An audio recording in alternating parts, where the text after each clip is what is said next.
This evening, the Ghana Teachers Union is taking a stand against the government's recent salary deductions, announcing comprehensive support plans for the over 6,000 striking teachers. In community development news, the Parfait Harmony Housing Scheme in Region 3 is set for significant upgrades. The government plans to invest millions in infrastructure improvements to enhance the living standards of residents.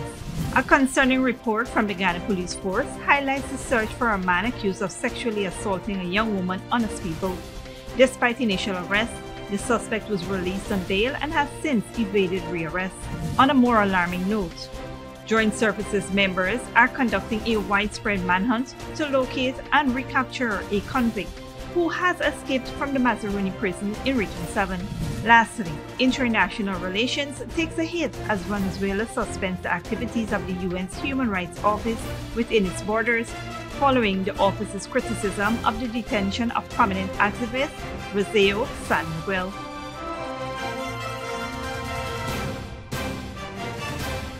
Welcome to this broadcast of Channel 2's Headline News Update for February 16th, 2024. I am Baby Bacchus. Thank you for joining us. First up, the Ghana Teachers Union is taking decisive steps to support striking teachers amid salary deductions by the government. GTU President Mark Light assured teachers in Essequibo Region 2 of reimbursement plans for lost wages and legal actions to challenge the government's decision.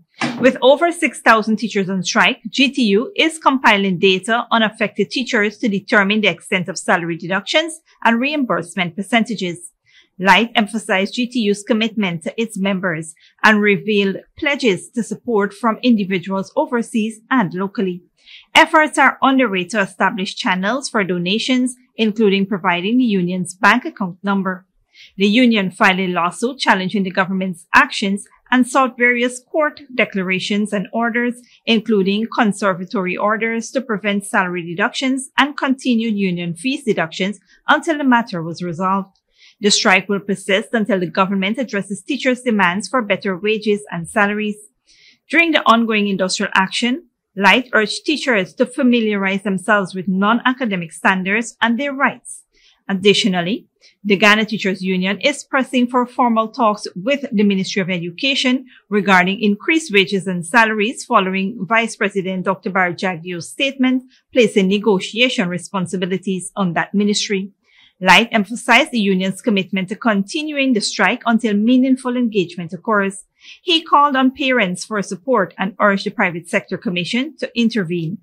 Meanwhile, the Private Sector Commission Chairman Komal Singh expressed readiness to facilitate discussions to resolve the crisis, recognizing the importance of education to business development. Dr. Light highlighted low teachers and student attendance and alleged threats to withhold salaries in certain regions. The GTU's proposal includes salary increases and various allowances, while the government hints at resorting to online teaching if the strike persists. Meanwhile, the Ghana Teachers Union faces criticism from the Vice President, who accuses the union of ignoring its rulebook and lacking credibility. Dr. Jagdio highlighted the Ghana Teachers Union failure to adhere to its own rules, citing an alleged violation in Coretta MacDonald's appointment as General Secretary. He points out discrepancies between MacDonald's teacher role and a parliamentarian role, suggesting she may be ineligible for the position.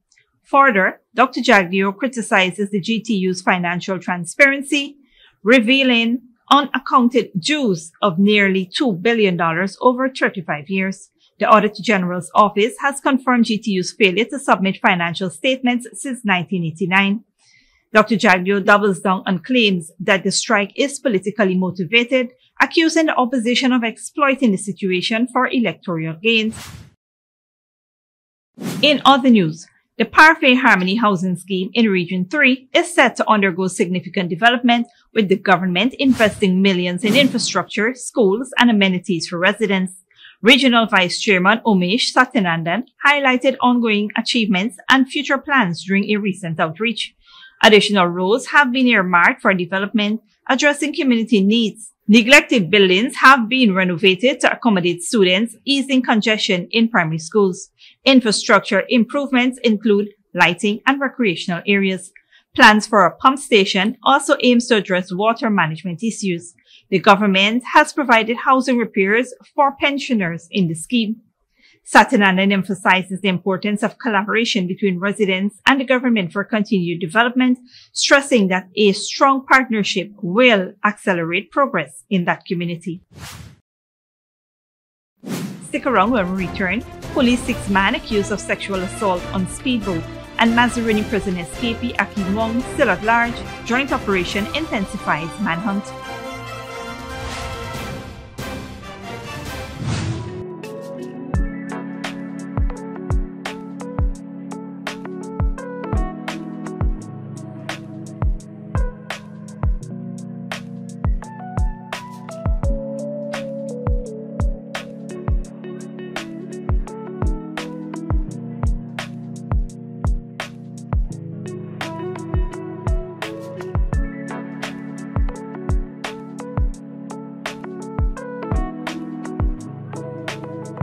Come celebrate 1770 with us. It's my birthday. Yeah, celebrate 1770 with us. Yeah. It's our 17th anniversary, and we're celebrating in style by giving away $17 million in 17 days. Top up with $1,000 or more for a chance to be one of 17 lucky winners of $1 million. Don't miss your chance. Top up today. Digicel, 17 years of bringing you the best. Come celebrate 1770 with us. It's my birthday. Good girl forget things. What's the problem, Granny? I want money for borrow for doing surgery. I was dancing and I fall and fracture my hip. If you need some quick money, you should check Lender's Jewelry and Pawn Shop. Lender's Jewelry and Pawn Shop, Lot 238 South Road Border, Georgetown. Get jewelry made to order in just 72 hours. We also accept vehicles. Lender's, best rates, longest payback period. Boys, I get through. Plus, I could dance again. Lender's Jewelry and Pawn Shop. Furnishing your home or office has never been easier. Here at Kissoon's, our inventory of locally made and imported furniture, offered at amazing prices, will leave you wanting more. From vinyl, floor rugs and carpets, bedroom, dining and living room sets, mattresses, pillows, office desk, chairs and filing cabinets, outdoor benches and tables. We have a piece of furniture for every room imaginable in your home or office. Check out our flagship store at Industrial Site Rijnveld or one of our branches in New Amsterdam, Port Morant, Riverton and Camp Street. Kissoon's Furniture, furnishing homes for over 50 years. Sneakily with a gift of sight from Modern Optical Services. Let our professional team examine and prescribe what's best for your eyes. Our smalls make fashionable faces. See us for a full line of optical services, including brand name and prescription eyewear.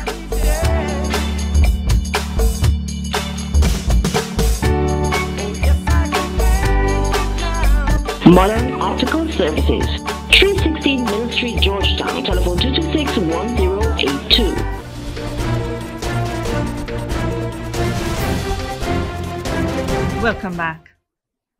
Police are seeking a man accused of sexually assaulting a young woman on a speedboat after he was released on bail. The incident occurred while the woman was traveling from Breeden Hoop to Georgetown.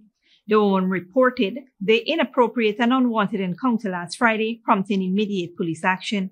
However, despite initial custody, the suspect was released on station bail and has since evaded rearrest. The young woman described a distressing experience while sitting next to the passenger. She recounted a feeling of discomfort caused by the man's deliberate touch, which she initially mistook for accidental contact due to the boat's movement.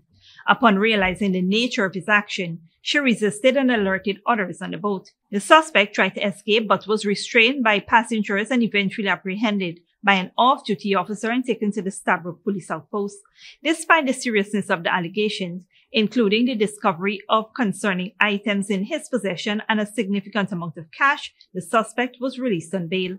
The victim, dissatisfied with the handling of her case, especially after being asked if she wished to settle the matter privately, she escalated her complaints to higher authorities within the Ghana Police Force. The Sexual Crimes Unit has since taken up the case, and investigations are ongoing with efforts to ensure the suspect faces appropriate legal action. Moving on. We tell you now that a Mazaruni prison escapee is still on the run. A manhunt is underway for Akim Wong, who was convicted of sexual assault and escaped from the Mazaruni prison in Region 7 early yesterday morning. Wong remains at large despite a joint operation underway to recapture him. Joint service members are conducting extensive patrols by water, air, and land to locate Wong. He escaped while working in the wood bush under the custody of prison officer Torres after requesting to use the washroom. The public is urged to report any sightseeing or information about Wong's whereabouts to the authorities. Meanwhile, the Ghana Prison Service assures that all efforts are being made to swiftly and safely apprehend the escaped prisoner. Don't go away after the break. Russian opposition leader Alexei Navalny has died at the Arctic prison, and lobbying Congress for end to war. Actress Susan Sarandon calls for ceasefire. Come celebrate 1770 with us. It's our 17th anniversary and we are celebrating with up to 40% discount on handsets. Get the Samsung A05 for just $16,000 or go for the Samsung A15 for just $29,000 or the Samsung A245 for just $35,000. But wait, there's more. You also get 1 month free data plan with any handset purchase. Limited time offer. Hurry to a Digicel store today. 17 years of bringing you the best. 1770 with us. Good girl forget things. What's the problem, Granny? I want money for borrow for doing surgery. I was dancing and I fall and fracture my hip. If you need some quick money, you should check Lender's Jewelry and Pawn Shop. Lender's Jewelry and Pawn Shop, Lot 238 South Road Border, Georgetown. Get jewelry made to order in just 72 hours. We also accept vehicles. Lender's, best rates, longest payback period. Boys, I get through. Plus, I could dance again. Lender's Jewelry and Pawn Shop. Sneakily with a gift of sight from Modern Optical Services. Let our professional team examine and prescribe what's best for your eyes. Our smiles make fashionable faces. See us for a full line of optical services, including brand name and prescription eyewear.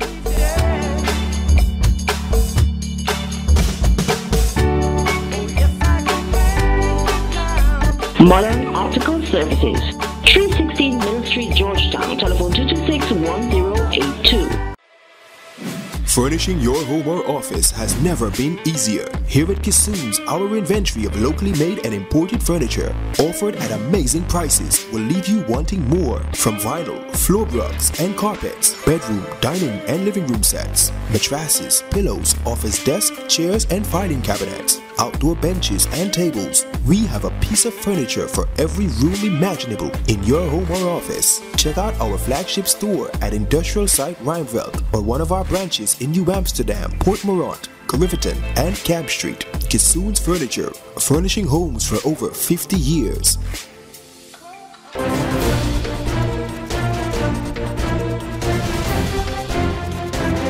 Welcome back. Now we take a look at what's happening in the region and around the world. Venezuela has suspended the activities of the UN's Human Rights Office in the country and ordered its staff to leave. That's after the UN agency expressed deep concerns over the detention of prominent activist Rocio San Miguel. For decades, she's been a vocal critic of the military. Now, she's been accused of treason. Al Jazeera's Manuel Rapallo reports.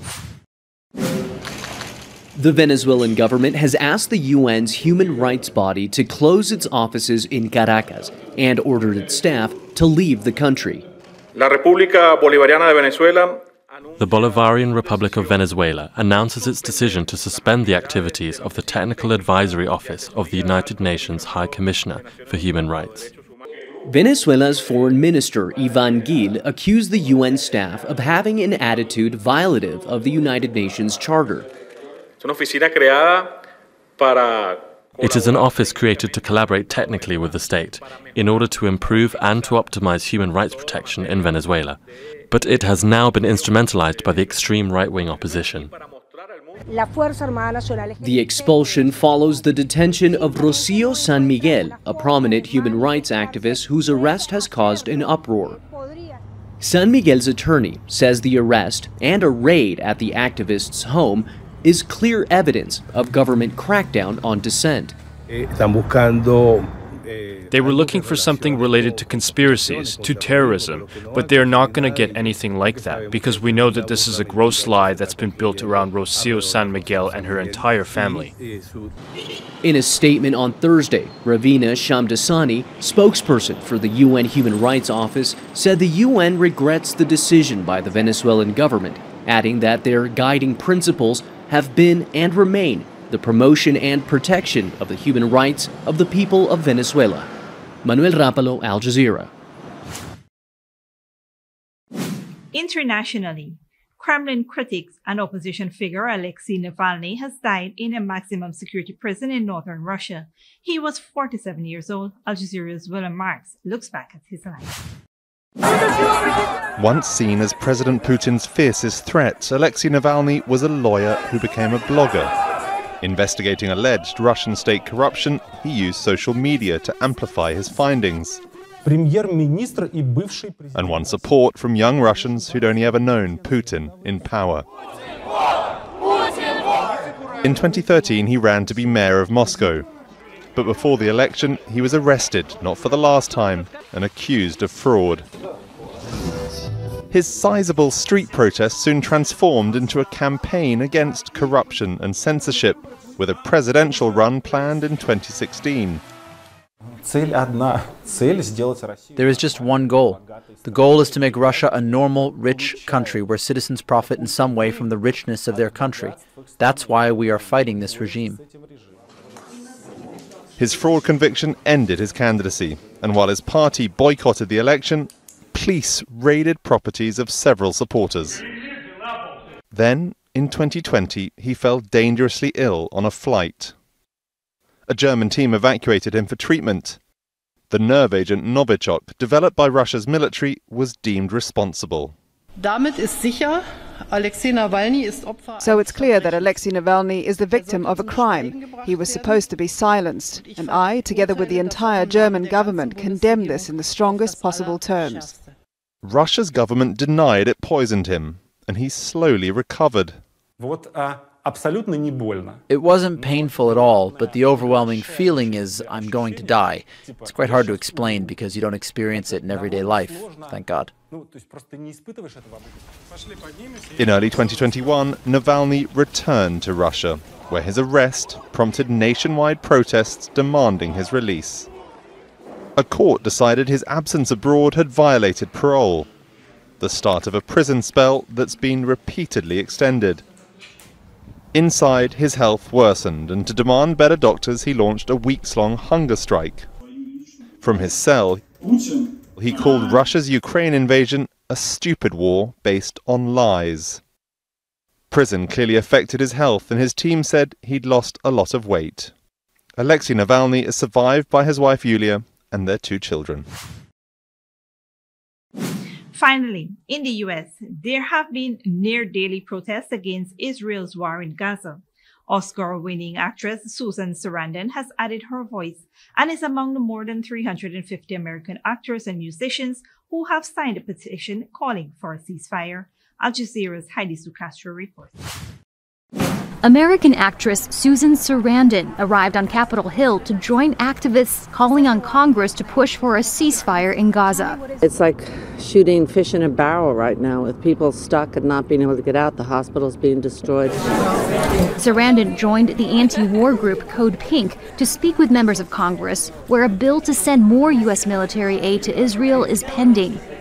Democratic Congresswoman Rashida Tlaib is the only Palestinian American in Congress. She met with the actress, then greeted supporters outside her office. Rashida is defying everything that they're trying to silence us about. She is standing up for Palestinian rights. Only 12% of Congress publicly support a ceasefire, compared to more than 60% of the American public. Sarandon tried to share that message with Republican House Speaker Mike Johnson, whose largest campaign donor is the pro-Israeli group AIPAC. A member of Johnson's staff spoke with Sarandon. I think, this is a little world right here, the way that this works, and his concerns with keeping his job and his finances coming in, whatever. Of course. But you have to peek out and see that outside of this bubble, Most of the world understands that there's a genocide happening. The U.S. Senate passed a $14 billion military aid package to Israel earlier this week. That bill has an uncertain future in the House, though, due to Republicans balking at the foreign spending. The U.S. is Israel's biggest military supporter. About a dozen other demonstrators were arrested on Capitol Hill protesting that. This wasn't the first time Sarandon has protested in support of Palestinians. To say that you don't have to be Palestinian. The actress was fired by her talent agency after previous protests in November. Some critics claim she's anti-Semitic. This doesn't have anything to do with criticizing Jewish people. This has to do with criticizing what Israel is doing now that's killing so many people. More than 28,000 Palestinians dead and counting. Heidi Jo Castro, Al Jazeera, Washington. This brings us to the end of the regional and global news coverage. Up next is the 3-day weather forecast.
And that's Safety V2 headline news for this Friday evening. As we take our leave, we invite you to follow us on Facebook and YouTube.